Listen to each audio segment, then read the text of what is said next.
WOGL HD3 Philadelphia. An Odyssey station. This is Investor Schooling Live with your host, Larry Steinhouse, CEO of Investor Schooling.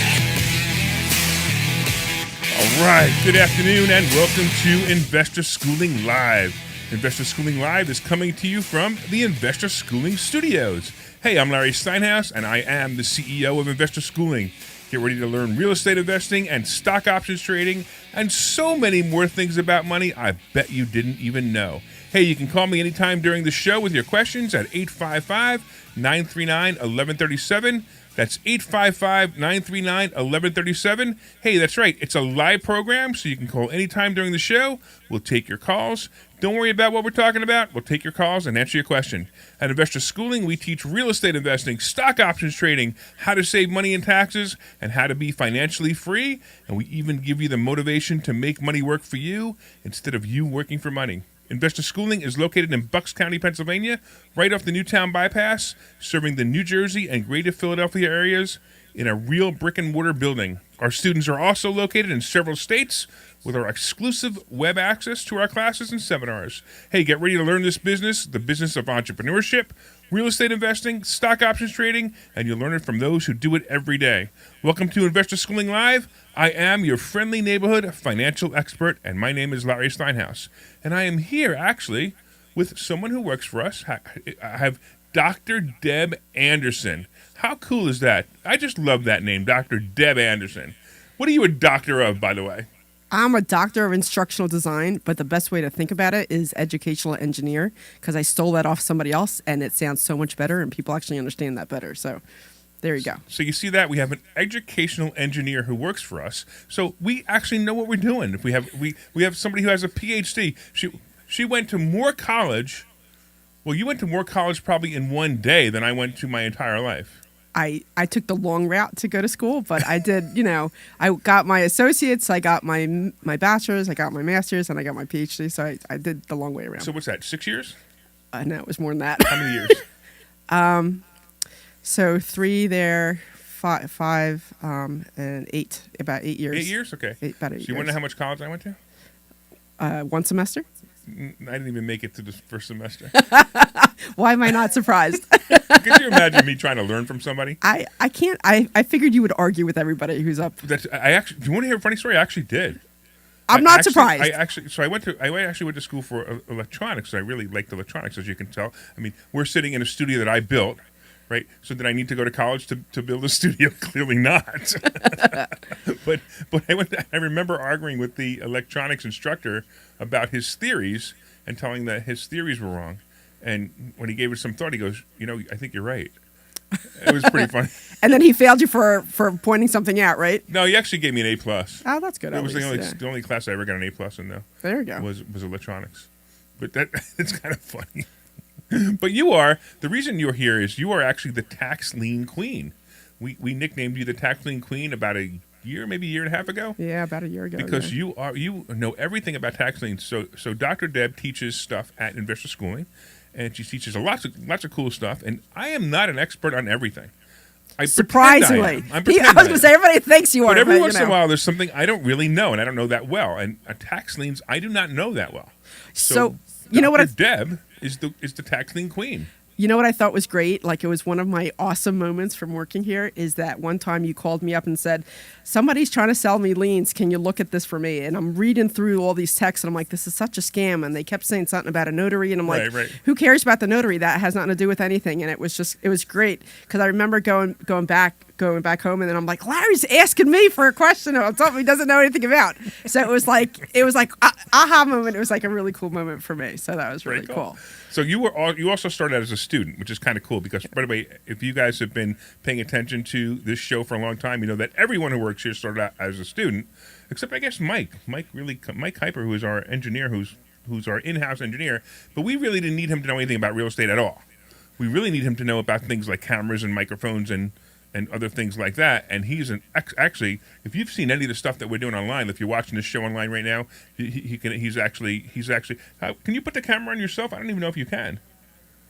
No, I think you can. I don't think we have a camera facing that direction right now. I don't know if he'd want to be on camera because he's kind of a shyer guy anyway. He so. is kind of shy. He's But a shy he's guy. the only one who didn't come to us as a student, so that's kind of interesting too. But you came to us as a student. We actually met, what, 3 years ago? At a meetup group, I think? At a meetup, yeah, over at Chambers 19, way Yeah. back when, yeah. So Larry says I came in with an attitude, which is totally not true. Because I came because she knew everything about tax liens. No. And when she started asking me stuff about tax liens, I didn't know the answers. Why When I didn't- started asking her questions about how she was buying or selling her properties, I answered wrong. But I did come in with an attitude. I remember going and saying, hey, saying at home, I'm like, hey, do you mind if I go? And he's like, go have fun, whatever. And then you and I kind of hit it off pretty quick, I think. yeah, and some other people there didn't they weren't big fans of you. Yeah. But I yeah. knew you knew something, and I also knew you were going to become great, and you're still going to become great, and we're all going to become great. Yeah. But I've noticed a lot of changes since you became a student. How some of the things you've been doing too. And by the way, real quick, if you want to call in, 855-939-1137. 855-939-1137. But I got to ask a question for you. What is your biggest takeaway of becoming a student for Investor Schooling? Now, I realize, out there they're going to go, oh, she's going to give a canned answer. No, she's not. You need to know Dr. Deb, and Dr. Deb would never give a canned answer. So what is it? I guess one of the things I really like about here is that I like having access to you. I think that's one of the reasons I joined the school is having access to you. Cool. So when I was first going through the different programs and I was trying to figure out what to do, and I think because we hit it off that time, I don't know, we just seemed to have like some kind of rapport. Like I could ask you a question and you would tell me whether I wanted to hear the answer or not. You would tell me how it is, and that's one of the things I really appreciate about you, because I'm not one for drama and all that crap that goes along with that. So if I have a question, I can just learn from you. If I'm not sure about something, I can ask a question. And I think that's true about a lot of the students here. If, I was reaching out to one of our students because I'm thinking about building something from the ground up. And I'm reaching out to her because her and her husband build properties from the ground up. And I'm like, hey, can you help me? So it's nice because you can ask questions and not feel like a schmuck at the same time. So, and people are coming in new and they get so nervous. Well, I don't know anything. And it's like nobody knew anything when they started here. And I know tax liens and tax deed stuff really well, but I can tell you that there's a lot of stuff that I don't know and a lot of things that they didn't teach me right. So that really is what I get from working here and just from coming in. Plus the other thing too is that I really like the camaraderie of our students. Like we're friends. Like we went out last night to hang out with Paul, and a lot of the students came out to support him, and we're just friends. We go out and just have fun. Like I check out that property that I have, a couple hours away, and I have different students come with me, and they're like, oh, what's going on here? Or can I come with you and learn?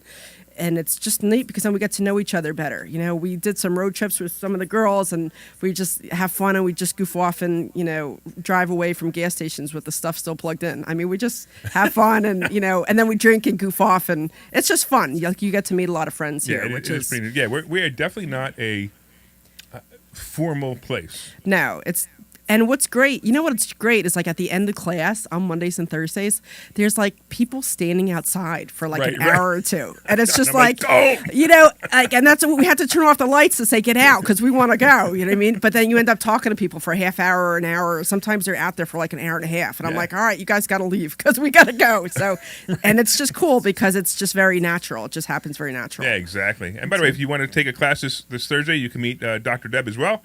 We'll be here on Thursday. Go to investorschooling.com and you can sign up for a complimentary class.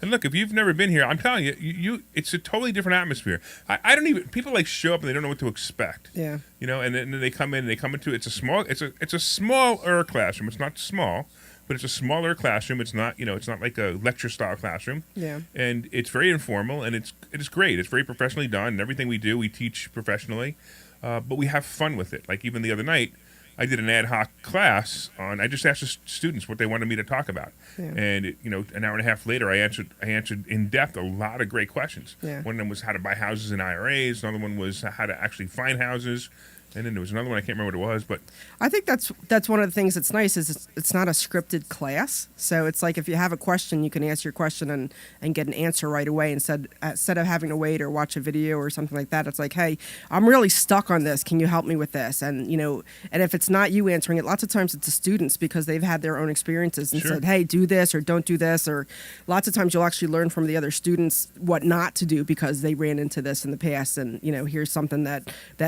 will help you, and even we have some of the students that will back other students with different projects that they have. It's like, hey, we have a couple contractors here.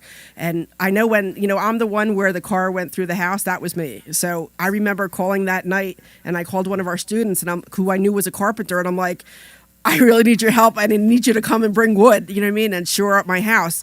And within half hour, I had 7 trucks out front, a bunch of contractors out there, and everybody was helping me out because we're friends and we're a community. And it was just really great. So, and I could not have done that anywhere else if it wasn't for Investor Schooling. Yeah, so she brushed over it really quickly. So for you guys who were first-time listeners or didn't listen to the show, we talked about Dr. Deb. A car went through the front of her house one night. So she was here and she was about to go on stage and do a presentation. I can't remember what it was on, and all of a sudden, I'm there and I actually, I'm funny because I actually said I'm looking over at Paul and I say, I'm running out on time. I'm running over time, and I see Paul go, "No, you got plenty of time. No, you got plenty of time." I'm like, what are you talking about? And I look around, and I don't even see you because I didn't even know you were gone. Yeah, I jetted out. So I was actually doing a presentation on money mindset that night. Yeah, that's right. So I was going to do money mindset, and then my husband calls me, which is just unusual because he knows not to call me during class. And I'm like, and I did that automatic message, I can't talk right now. And I texted him, I'm like, what's going on? Not to call me. What's up? He's like, call me. He's like, no, now, which is very unusual for him. And then I call up, I'm like, what's going on? And he's like, there's a car in our house. I'm like, what are you talking about? And he's like, there is a car in our house. I'm like, okay, I'm on my way. And I jetted out, I just ran out and I got there actually before the police did because I live around the corner. And I pulled in and the police were pulling in right behind me. So that was an interesting night. And then you were saying, and just to reiterate what you said, because you knew so many people from this school, you had, what did your neighbor say? I thought that was pretty funny. Oh, the neighbor comes over and he's like, who the hell do you know to have so many people here so quick? He was just like, who are you and who do you know? And what's great is it's usually my husband who has all the friends who help out, and it was me because I'm like, I need this contract. I'm telling you, we must have had 6 contractors out within half hour and a bunch of trucks out front. We had the lighting. We had a public adjuster out. It was just insane. You know what I mean? It was just, even the police were like, what's going on? And it was just crazy because they were shoring everything up. They had the saw there. They were at all the wood there. It was really great. That's awesome. And they had a new mailbox up for us the next day. It was just crazy. So it was crazy. It was all because of everybody here I know at the school. And the funny part is your house still isn't fixed. Not even started. Right, and that's not our fault. Or No. I should say not our fault, but not the student's fault. It's because the insurance company is giving you a hard time. Yeah, insurance is giving us a hard time. And then I told you I'm going to take control of that, right? Are you going to do it for me? No, I'll call the insurance company for you. All right. I don't take things lightly. I would be happy if you did it. Go ahead. Yeah, because I make people move. I make people do their thing. Our big thing is that we really just want a front door. I can't even. Isn't that crazy? I just want a front door. I just want to walk in a front door. Yeah, but you have structural damage to the house, isn't it? Didn't you were telling me that? Yeah. So there may be an issue where you could put a front door on, but you may have to take it back off and put it back on. Yeah, it would actually be a front door in the wood. It wouldn't even be a real front door. Yeah, I got you. I just want to walk in. So we've been living there for 5 years, and we've never used the garage more than we have in the last 2 months, just coming in and out of the house. So right. it's just it's crazy. That's a shame. Yeah, but whatever. Cool. A couple of people online saying hi. We got Bill saying hi. There's some guy named Phil saying hi. Not the other Phil. Some guy named Phil. Do you know a guy named Phil? I know a guy named Phil. Who's that? He's my hubby. That's awesome. Yeah, your hubby's name's Phil? My hubby's name's Phil. I'm sorry for that. It's funny because my sister is married to a Phil, and then she had a son. His name is Phil, and then I married a Phil. So there's lots of Phils in our house. So that makes you pretty filthy. Yeah, it's just of all the names when I met him, I'm like, dude, did it have to be Phil? But whatever. I said the same thing. Now every time I got to mention Phil, I got to think of a different Phil. I know. Thanks a lot. But then I got my wife on there saying you're doing a great job too. Look at that. Thank you, Linda. You're a sweetheart. And by the way, if you're on Facebook, LinkedIn, Twitter, or YouTube, feel free to leave a message. like Glenn just did. He said, "Hey guys, great show." All right, listen guys. So if you're out there and you want to call us about anything that has to do with anything, Deb, I'm gonna ask Deb about a couple of questions about tax liens in a couple of minutes. But if you want to call 855-939-1137, 855-939-1137, you can ask us anything, whether we're talking about it or anything about money or anything about anything that has to do with anything that has to do with anything, because we'll be able to answer that or we won't. Well, I'll answer what I can, and if not, I ship it off to Larry. So that's what I do. That works out better. All right. So talk to me about tax liens. So what are tax liens? So everybody confuses tax liens and tax deeds, and you do the same thing. It makes me crazy. I do it all the time. I know, yeah. So there's not really a whole lot of difference in terms of the research that you do for them. The research is exactly the same. But liens are, how if you have a house, you have to pay taxes on it. You pay them, quarterly or every 6 months or something? I don't know, whatever. Oh, I got a funny story for you about taxes. Yeah. Well, anyway, so if you don't pay your taxes, you'll notice that there's like a 10% fee in the bottom, or there's a penalty fee. Right. So there's 2% if you pay it early. You get 2% discount if you pay it early. Right. Then there's the on-time payment, and then there's the 10% penalty after that. Right. Right. So the whole idea is that the county uses that money to pay for school buses, to pay for roads, to pay for the police, to pay for anything that's kind of community related. So they really do need that money. So when you're not paying it, they're kind of short to do some of those things. But when you don't pay it enough, those liens actually go up for sale, and you can buy those liens. You can so go basically, to a if I have a house that I didn't pay my taxes on, eventually, the local government puts the tax lien. So basically, let's say I owe $10,000 in taxes. Right. So that $10,000 is liened on my property, and then they can actually sell that $10,000 debt to somebody else. Right. And that's what you do. You buy those debts. Right. Right. So then if it happens over a couple years, and you buy the same one every year, at some point you can foreclose on it. So there's tax lien states and tax deed states, and there's dual states, and there's redeemable deeds, and blah, blah, blah. There's a whole bunch. That's cool, but I want to say, because you got to remember that you got this all in your head. You got this all in your head, and you're like, boom, boom, boom, boom, boom. Right. Let's get some people to way. understand it. So okay. You said a minute ago, you said that it takes, you have to keep buying them every year. So in other words, each year that you don't pay that taxes, that's a separate debt, right? So, right. So right. if somebody doesn't pay somebody didn't pay their taxes in 2020, that's a debt. So the tax lien is a 2020 debt. Then 2021, if they didn't pay their taxes, that's another debt. Right, because you have to pay them every single year. Right, so the 2021 can be sold to me. The 2021 one can be sold to you. Right. The 2022 one can be sold to somebody else. Right. So each one of us owns one of the tax liens. Right. Okay, and then what happens with that? So now I have this bet I paid, whatever, let's say I paid, I don't know, $11,000 for it, even though it's a $10,000 debt, and I know there's reasons that I would pay that $11,000, but let's say I paid $11,000 for that debt. Why would I want to buy that debt? Because of that penalty, you're going to get an interest back on that. So it's a way to invest. So say you owe $10,000, but there's whatever percent. So when that person finally does pay that back, then you're going to get the original money you spent plus interest on that. So it's a way to invest and it's a higher percentage than what you'll get at the bank. So what's a typical percentage rate that people pay? That counties pay for that? So it depends. It depends on the county, because tax liens and deeds are very county specific. It could be anywhere from 9 to 36%. 36%? Yeah, but wow. The problem That's is per year, right? Yes, yeah. But the problem is that when you're buying it at an auction, you're bidding down the interest. So odds are it really won't be 36. It might be going down to 20 or 10, or it depends on. You have to figure out what kind of investor you want to be and say, when you hit this bottom limit, that's it, I'm out. So you have to figure out what percent you're willing to go to, and then get out when you're done. Okay, so let's say right now I'm at an auction, okay, and somebody owes $10,000, and I'm bidding against you, for example, right? Yeah. So what would be the opening bid? Would be the amount of usually it's the amount of taxes that are owed. So $10,000 is the number. So the opening bid, I'm opening bid $10,000. Your bid would be what?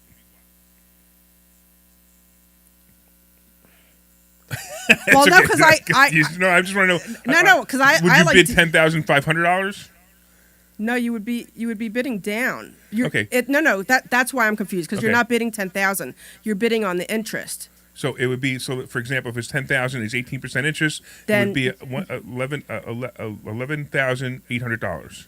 Right. So you would say the interest was 18%, then I would bid 17%. Then you'd bid 16, then I'd bid 15. But then I still have to pay the $10,000 to buy the lien. Right. So now that I've done that, so what am I doing? I'm paying the 10,000 plus the 18. No, you're paying just the 10,000. Okay. Okay, but when that person decides to pay it back, they have to pay that 10,000 plus that percentage back, and that's where you're making your money. You're getting money on the percentage back. Okay, I got it. So you're bidding down. So with liens, you're bidding down interest. Okay, I got it. Okay. So with deeds, it's totally different. Okay. But with liens, you're bidding down interest. That's Okay. why you have to know when you hit X percent, that's it, you're done and you're out because it's not worth the money that you're going to wait to make. Plus, the other thing you have to wait, Right. you know, have to wait 12 until they sell the house, or until Or the they house pay. gets foreclosed on, or until they pay, right? or until they pay. So that could be, a year, that could be 3 years. Now, So- what if this property is worth $300,000 and there's a $500,000 mortgage on it? Eventually, the bank is going to come after these people too, right? So tax liens and tax deeds are first position. They come in front of a mortgage. So they in have other words, to get even paid. if the bank repossesses the house, or well, not, I should say foreclose on the house because it's not the same thing, but they foreclose on the house. Did Taxes they pay get- your taxes at the time they foreclose on the house, or do they pay your taxes at the time they sell it to somebody else? They come before a mortgage. So when whatever gets paid first, the taxes have to get paid first, and then the mortgage will get Gotcha. paid. So taxes are always first. That's why you really need to do your homework with this kind of stuff. You have to know. And the other thing you have to know is who's actually paying the taxes. Is it the person who's paying the taxes, or is it the mortgage company who's paying the taxes? gotcha. So you have to be aware of that kind of stuff. So it can be very profitable. Now, what happens? So you alluded to something earlier. Said, let's say you bought the first year's tax lien, the second year's tax lien, the third year's tax lien, and the fourth year's tax lien. You said you could personally foreclose on a house as well. Yeah, it's usually 3 years, but you can. But that's the thing. So if you go to a tax sale 3 years in a row, you have to make sure to get that same house. If not, if I buy the first year and you buy second, I can go to you and say, hey, let me buy your tax lien, and then we agree to it, and then I own the second one. Because you need to be first position and own all 3 liens to be able to foreclose. Because if I own one and you own second, somebody else owns third, you can't foreclose because it's not the same person. That's pretty cool. I like it. All right, so that's pretty cool. So that means that it's like everything else. It's a lot of work, right? It's a lot of upfront work. Like once you do all the upfront work, then the rest is easy. Like the auction part is easy. It's all the upfront work you have to do.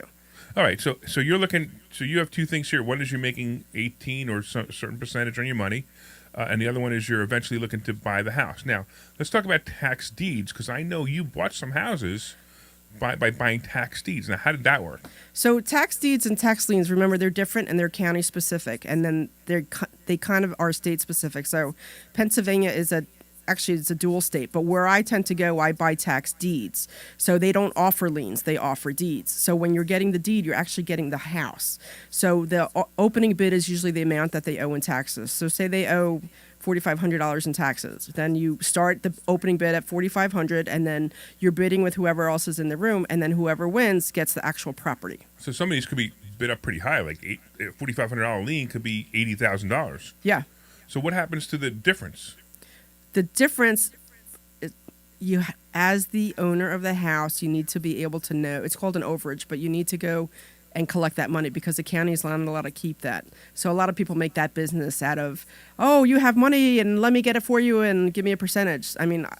Okay, so let's explain this. Let's make simple math. Let's say you bought the house for $50,000, but the tax lien was $10,000. There's now $40,000, which is an overage, which the county has. That $40,000. They hold it. They hold it in an escrow account, apparently, right? They hold it. Now, yeah. how long does the person who used to own the house have to come after that $40,000? That's a good question. I'm not exactly sure, but I know that they're entitled to it. So I don't think it goes away. I think that they're still entitled to it.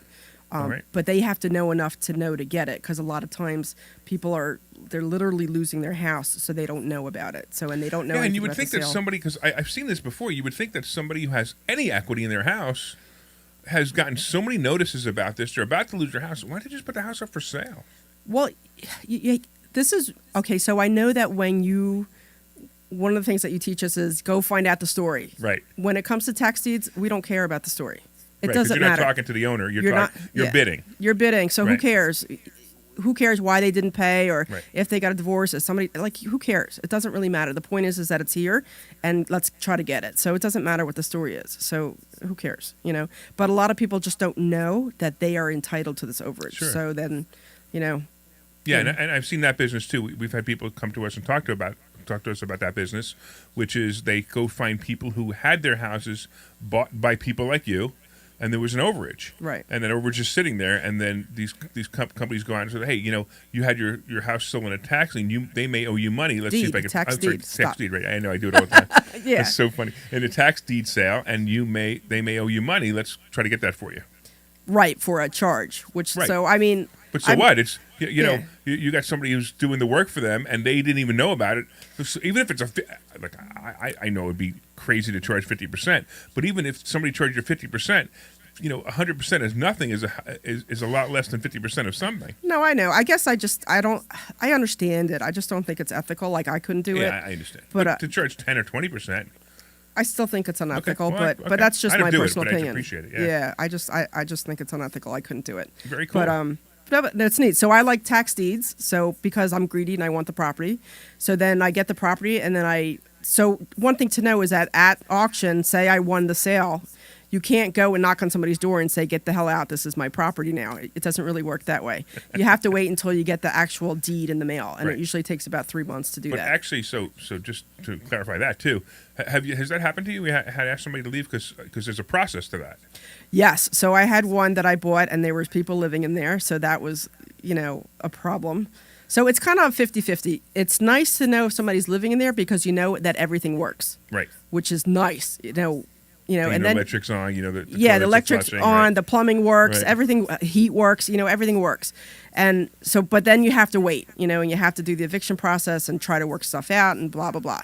But when it's empty, it's nice because you could just walk in and start working, But then odds are you're going to have plumbing issues because it's been sitting a while Right. around, or you might have a window leak, or you might have a roof leaking. So then you don't know what's going on. And Animal it's, infestation. yeah, or yeah. I had squirrels in one property. It's just like, really? So, and then I had another one, people were living in there and they were really upset, and it's just like, look, I have nothing to do with this. I just bought the property. Let's try to work something out. What did you do with the people working in there? I mean, there's a lot of different choices. I'm just curious what your story was. So they were very angry because I guess the mother is the one who owned it, and the daughter was living there, and the daughter was living there with her boyfriend, who was like a drunk, and then she had her kids taken away. So there was all kinds of drama. So we offered them rent to live there for a while. We didn't offer them that. We asked them to pay rent, and then they were okay with it for a while. And then there was a problem with the oil heater, so I wanted to get in there to fix it, but they wouldn't let us in because he was very aggressive. And I'm like, I wouldn't go in there without my gun because he was just an incredibly Wow. aggressive man. And I'm like, all right, you know what? I don't need this. And then we started the eviction process and kicked them out. Okay, yeah, so it's interesting. So you had them sign a lease, right? Yes, they were. Right. So what you said was really interesting. So most people don't know this. You went through the eviction process, which is correct because you had them sign a lease. Right. But if they had not signed a lease from day one, or even if you did it verbally, you would have to go through something called ejection, Right. which is not the same thing as eviction. So I actually had to do an injection for a different property I bought. So this other property was a condo out in Philly, and the girl who was there with, I don't know, 7 kids or something. It was some unreal thing, and she was dating the guy who owned the property, so there was no lease or anything in place. And then I tried to give her cash for keys, and that didn't work. And one of the bathrooms, I mean, it was just like a complete mess. It took me over a year to get this piece of garbage out. And I say that nicely, but I had to go through the ejection process Right. to get her out. And then it was just a complete and total mess. But I mean, it's worth it because the property is doing well and it's worth a lot of money. Yeah, and but what'd you pay for that property? I paid $88,000 for that. And what do you think it's worth now? $225. That's not a bad return. No, not at all. And you're also renting it, right? And I'm renting it And out. what do you get collecting rent on that? $19.50. Wow. So Yeah. you really made money on that. I made money on that one. Really nice deal. Wow. Yeah. That's And- incredible. So Yeah. those are one of those things. So this is the kind of stuff that we teach people how to do. But Yeah. you did that based on tax deed sale. That's fantastic. This was all before I came to the school. Right. Before I knew you. Yeah. Well, thanks a lot. Well, no, I mean, like, I ended what up are you trying switching. to do? Discredit us now? I'm just saying that I did come with some knowledge. But No, I you mean, did. how I That's what. That, yeah, but I did. yeah. I'll be honest and say that I bought them all wrong, right? Because I bought That's them right. all in an LLC, which is not what I should have done. And when I met Well, you, I there's switched everything parts over. of that are true. So we teach people by trust, but your situation, because you bought it in your IRA. right? You bought it in your retirement plan. Putting an LLC is not a bad idea. There's just other ways to do it. Right. But you didn't do. I mean, first of all, we teach people to buy and trust, not LLCs. if people buying properties in LLCs, it's still a better play than buying it in their own name. That's the worst play. Yeah. So if anybody buys a property and they buy a property in their own name, besides their I'm not talking about their primary residence. Look, I personally don't own anything. I don't even own my primary residence. Right. It's in a trust as well. But if any other property besides your primary residence is in your own name, you could be in a lot of trouble if something bad happens. Yeah. So at least it's isolated from you. So you're okay with it. It is isolated. And actually, I did come to you about how to get rid of her because I was at my wit's end and I didn't know what to do, and we were trying all different kinds of things, and she was just nasty. Yeah. nasty. I taught you about the ejection process. Yeah, right? yeah. You told me all about that and how to get rid of that, and it was just, she was. So any of you who know me, I always refer to her as the psycho bitch. This is the psycho bitch property, and she was just so difficult, just psycho bitch. So it was just kind of crazy, but no. So it worked out. But no, it's rented. It's doing well. The lady just signed up for her second year. She's a teacher who's living there. It's a gated community. It's a nice little condo. That's great. I'm actually excited that you have it. Yeah. All right, real quick, if anybody wants to give us a call, 855-939-1137, 855-939-1137. You can also sign up for a class this Thursday at investorschooling.com. That's investorschooling.com. And we're going to take a quick break, and we'll talk about this some more on the other side. This is Larry. All right.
Right. Welcome back to Investor Schooling Live. I am Larry Steinhouse. I am the CEO of Investor Schooling. I am here with one of our student liaisons, Dr. Deb Anderson. It's so cool to call you doctor. I like it when you call me doctor. It's just cool because, hey, look, we are so important that we have doctors working for us. There you go. Isn't that important? Yeah, I have it on my license plate. It says Dr. Deb. That's right, Dr. Deb. Yeah. So if you ever see a license plate that says Dr. Deb, it's me. You know that if don't run from her because she'll eject you or evict you. That's right. So speaking of ejection and eviction, let's have a conversation real quick about landlording. Okay. And how to be a good landlord. Okay. Now, a couple of things that happen. Now, I always say this, and I don't know if you agree with this statement, but I always say there are no such thing as bad tenants. There are only bad landlords. All right. So I'll tell you that I have followed your guidance in terms of finding tenants. Uh-huh. And that has helped tremendously, Mm-hmm. But if I knew about that one where I had to evict her, right, she would never have been a tenant. Yeah, of course. So, and I do have one, like some of my tenants now, I always say, if you're good to me, I'll be good to you. That's what I say to them, and then I give them the whole spiel. Rent's due on the 1st. It's late on the 2nd. Late fee on the 5th, and then I kick you out on the 15th. And a couple. So I'm going to tell you how I say it because I know. Well, I don't say it quite like that. Do you say it the way I say it? Yeah, I say it the way you say it. Go ahead, do it because I think it's important that you practice it. Or maybe I don't say it the way you say it. I don't know. How do you say it? And so I'll see if I. Here's how it works. Because you can put me on the spot. I don't know if I can do it on the spot. That's right. It happens all the time. So when I'm taking the application, or when I'm giving them, or I should say, when I'm giving them the keys, because I say it twice, sometimes 3 times. Okay. Hey Deb, just so you know, the rent's due on the 1st. On the 2nd, it's late. Oh, with the flowers. Yes, right. I say Well, it. yeah, Okay. Yes. The rent's due on the 1st. On the 2nd, it's late. On the 5th, it's $150 late fee. And on the 15th, I file for eviction. Now, please, if you get into a car accident or something happens, you got the flu, or I actually say if you have COVID and you're in the hospital, please give me a call. I'm going to send you flowers, but I'm still filing for eviction. Do we understand each other?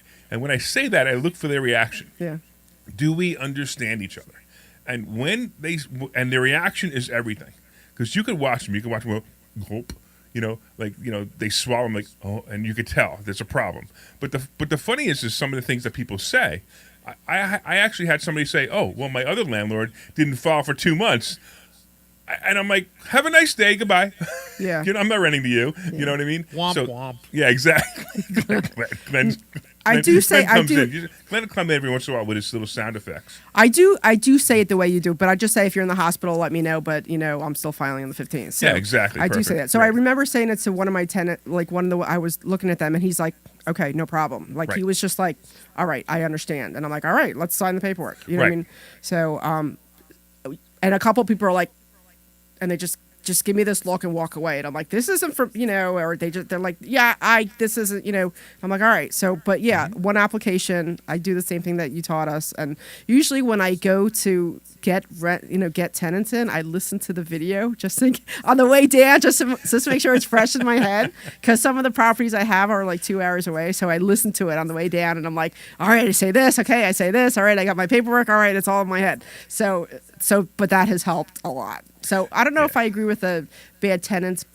I mean, I see where you're going. It's just because you're making sure that you're getting quality tenants. So that's why the landlords on this. So here's the thing, right? So no such thing as bad tenants, only bad landlords. Okay. But then everybody will say to me, well, I had a bad tenant once, right? And then you'll hear a story about whatever it was. I don't care.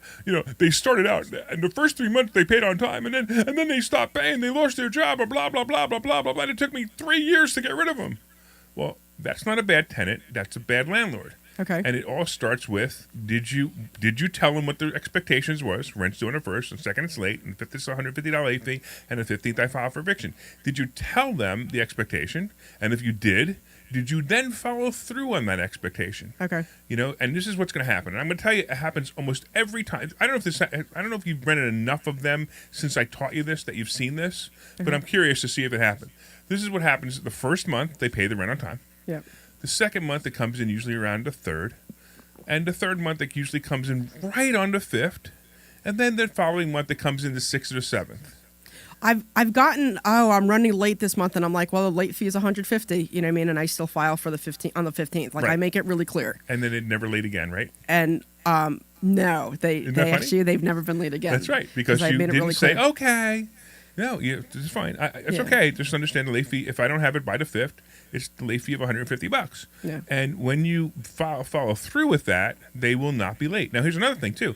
You'll have someone who will send you the rent on the 7th, and they'll send it to you without the late fee, because even after you talk to them, you're going to send them immediate email or text, doesn't matter, or letter, and you're going to say, thank you very much for the rent. However, the late fee is still due. Yeah. And if you don't pay the late fee by the 1st, and you only give me next month's rent, the first $150 of next month's rent goes towards the late fee, and that would make your rent late again. So I think I only that happened once where they gave me the $150, but it was still late, and then the next month it was still late.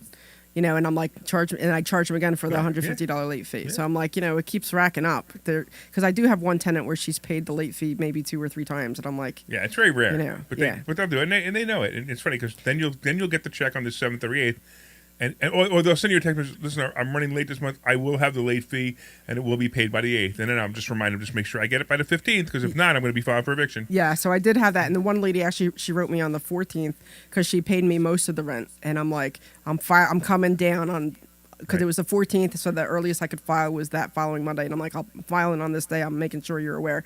And then I got a wire, like, within a couple hours. So Yeah, it's funny, because I've taken over a couple of properties from other people I bought the properties from, and they had tenants. And it's funny because they always say, oh, I'm selling the property because I hate the tenants and never pay on time. I've rehabilitated those tenants within 3 months.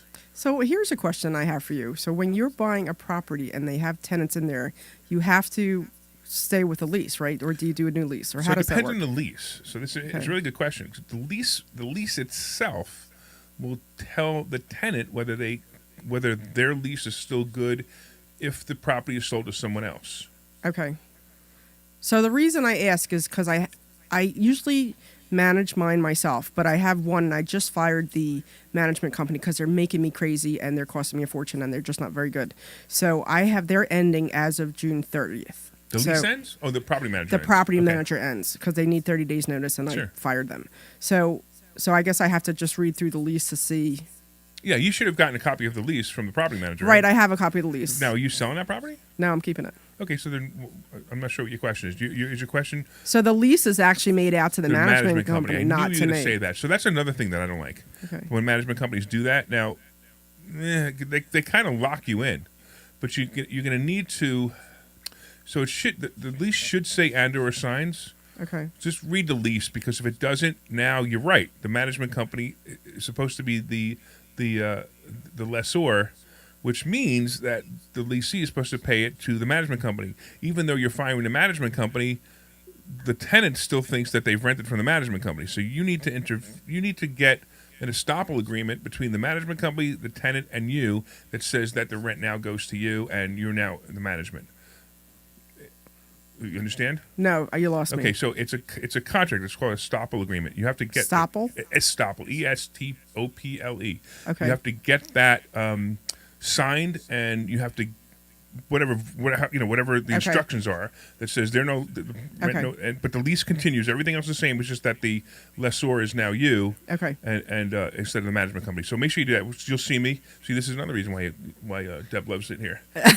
I always have a question because you say something. I'm like, oh, what do I do here? So this is perfect because I meant to ask you about this and I wasn't even sure about how to do that. Okay, so I need to do that then. So there's somebody online, Mary, says, "Hey Deb, it's Mary from Noggles, Utah event. Miss you." Hey Mary, how are you? So Mary, you can call in 855-939-1137, 855-939-1137, and you better call in quick because we only got about 15 more minutes to the show. 855-939-1137 if you want to say hello to Dr. Deb and ask her any questions. And anybody else can call in too, 855-939-1137. So here's a question for you. Yeah. So what's a great piece of advice that you would give a newbie real estate investor? I'd say figure out what type of investing you want to do. Yeah, it's a good one. So when you say that, what are you trying to say to them? There's so many different types of real estate investing, and I think people get caught up with, oh, I want to do wholesaling because that's the best way. So, and not that it's not a good way. It's just it's a different type of work, right? So I was never interested in wholesaling because I don't care. I just don't care. Right. So wholesaling, you make $10,000-$15,000 per transaction, real quick. But you don't. She's smiling because Mary just said you're awesome. She's sweet. Yeah. Very sweet. So no, I'd say because a couple people ask me this, and they say, at the school we have so many things, and my advice is to them is pick one thing and get to know it really well, and then move on. So if you're interested in wholesaling, then do wholesaling and then get really good at it and then move on to something else. So I was never interested. I know wholesaling, you can make big chunks of money, but the work for me, the type of work, I'm just not interested in doing it, right? So and the liens and deeds, the only reason I was interested in it is because I heard about it like 20 years ago when I used to work at a hospital for 16 years at night. And I was reading this book and I was reading about it and I'm like, oh, this is cool. And then I never did anything with it. And then I got a letter in the mail and I'm like, hey, this stuff is still around. And then I'm finding out it's been around for however, like 100 whatever years or something. And I'm like, let me look into this more because clearly God is sending me some kind of sign that I need to look into sure. it, right? So that's why I was really interested in the liens and deeds, and then I understood it, and then that's what I was focusing on, and then now I'm doing notes because I'm really interested in that. But I don't have a lot of interested in the wholesaling. I don't have a lot of interested in some of the other ways that you buy properties. I mean, I'm kind of interested in the subject too, so I think I'll pursue that, which is kind of funny because it's on the opposite side of the Right. note investing. Sure. So it's so maybe I can take it from both sides. But some of the other things I'm just not really interested in. So I would say find what you're interested in and focus on that, and whatever type of investing that is. So some people are really into the stock market and really are good at it, then stick to it. If you're good at something, then just do it really well and move on. But I wouldn't try to do 5 different things at once because it's not going to work. I have a colleague of mine, she does that land investing. Mm-hmm. She's killing it. She's killing it doing land investing. And That's I'm great. like, Wow. See, it's funny because I'm not a land investor. Okay. Now, if she's investing in land, is she renting the land after she buys it, No, or is she just sitting on it? She's reselling it. She's Okay. getting it at a really big discount Right. and selling it to it's somebody okay. else. Yeah, so that's wholesaling. Okay. It's So just a different form of wholesaling. It's land wholesaling, but that's Yeah. fine. But a lot of times it's funny because a lot of times we'll have people who are buying land and they think land's a good investment. Land is not a good investment unless you're doing that or unless you have a plan to build on it. Yeah. There are people who buy land, like they'll buy land now and they'll pay $100,000 for a lot and they'll sell it 5 years from now, and if they're lucky they'll get what they paid for it. right.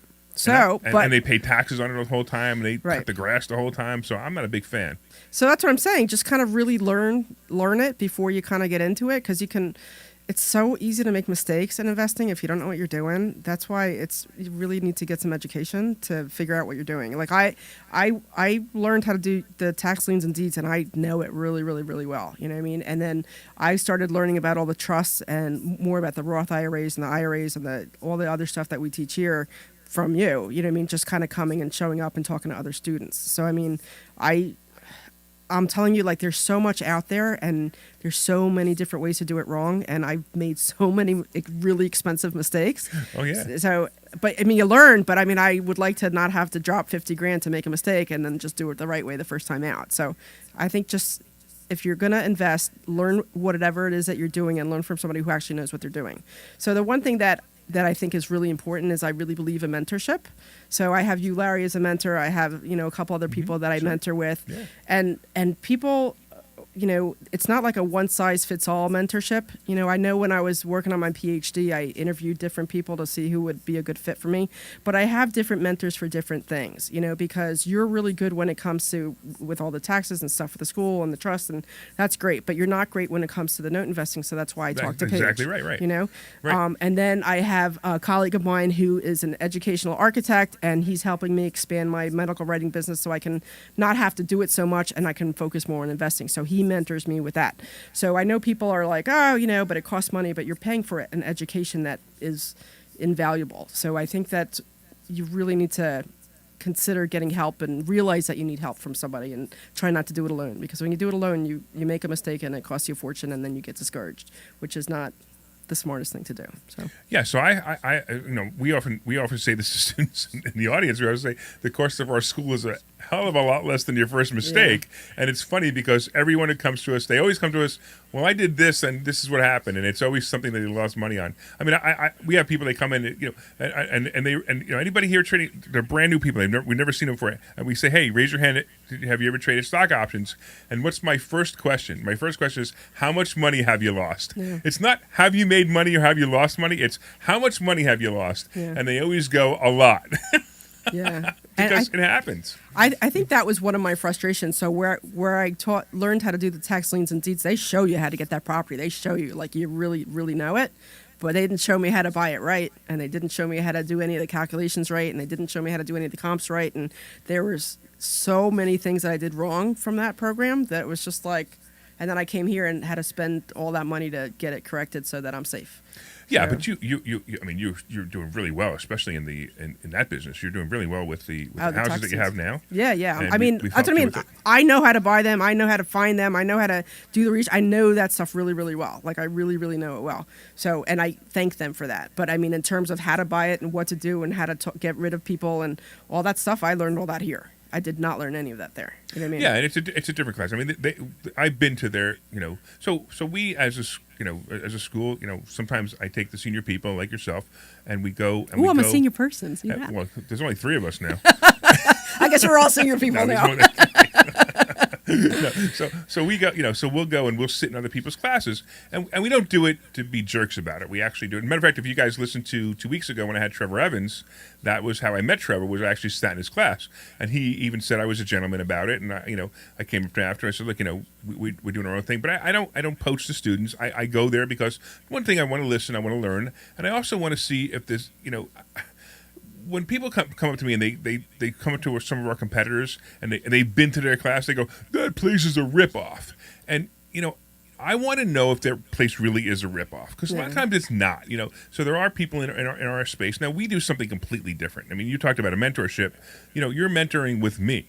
When you go to some of the other places, you're not mentoring with the people who actually did the work. You're mentoring with someone who's been a coach for 3 months and reads a book and reads a scripted answer to the questions, which I hate. Right. And you're paying a lot of money for that, and I just hate that. Yeah. So our system is, you're talking to me, you're talking to Deb. So if you're talking about tax liens, and I had this the other day, you had talked about a student who reached out to you, and she was on the phone with me. She was in the middle of a coaching class with me. I was doing a one-on-one coaching with her, and she said, hey, I want to know something about tax liens. And I said, that's Deb. Talk to Deb, make an appointment with Deb, and as her coach, you would be coaching with her directly. Make an appointment with her, and she'll talk to you about it. Because again, I can't do it. I just can't do it without, if I don't know something, I got to give somebody else to do it. So Mary also says, is this the same Mary? Yeah. Yes, same Mary. She says, you're highly recommended from Tabitha and Scott in New Jersey, and we also met in Utah. They met you. So Tabitha and Scott were in Utah? I guess they were.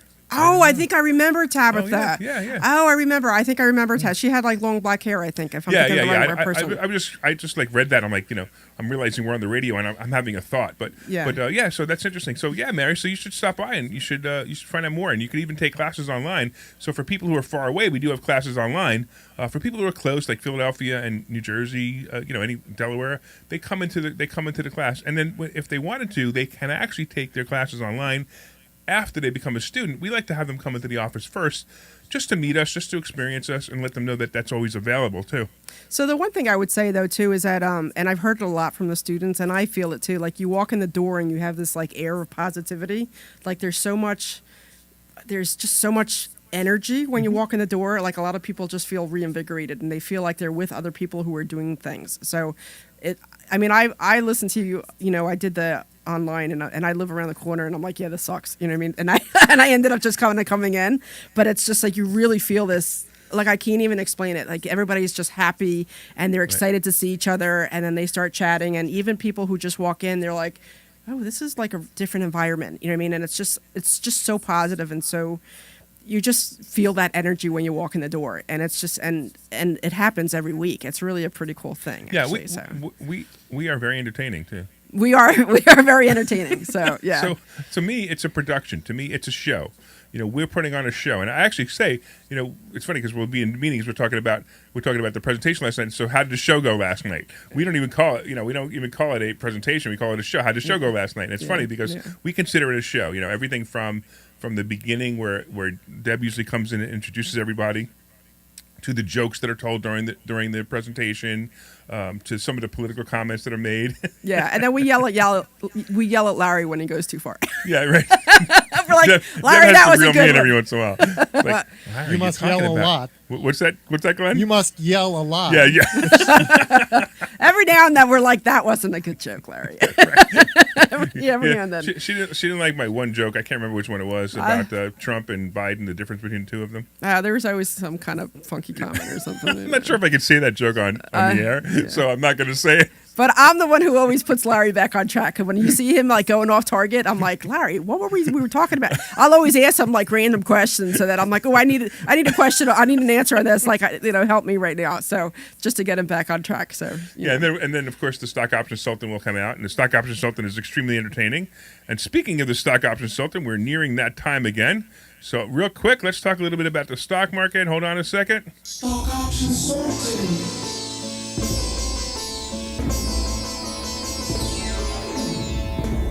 Stock consultant. Okay, you guys want to know about the stock market this week? You ready? I hate the stock market. I'm done. I'm not even going to teach it anymore. That's how bad it is. No, that's not true. But it really was. It was horrible. And there's a bunch of stock bargains out there. The real question is, when are these bargains going to become reality? And it's a little bit tough right now. We've had some really bad weeks, as you know. I bought CCL at 9. Yeah, I bought CCL at 9. So I've been telling you guys that travel stocks are the play, and every week that I've been telling you travel stocks are the play, they've gone down another 10% every week. I'm not talking about 10% since I've been telling you every week. So the last time I started telling you guys the travel stocks were a play, Carnival Cruise Lines was around 15, and it closed the other day at 875. That's insanity. But at the same time, I've been telling you guys, buy it. But I've also been telling everybody to buy the stock more than the stock option because it's a really good play, especially at 955, even at 955, anything under 10. It closed the other day under 10. And look, it may not come back next month. And unfortunately, it won't. I'm going to lose some money in stock options because of that.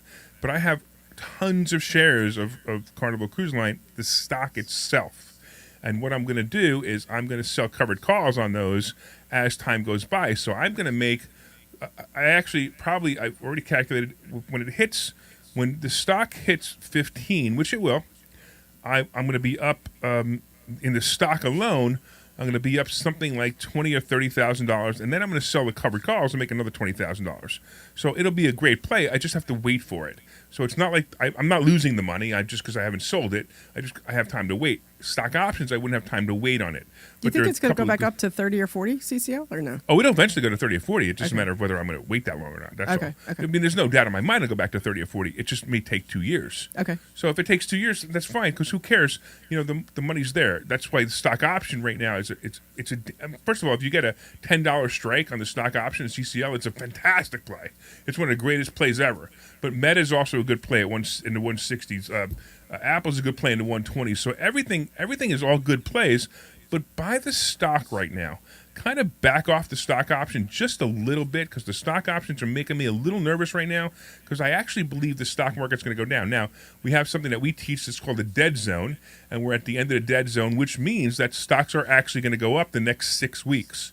So watch that. You'll actually see the stock going up the next few weeks. I believe the Dow will hit 31,000 to 32,000 again. We're not going to see 33,000 again probably for another 3 years.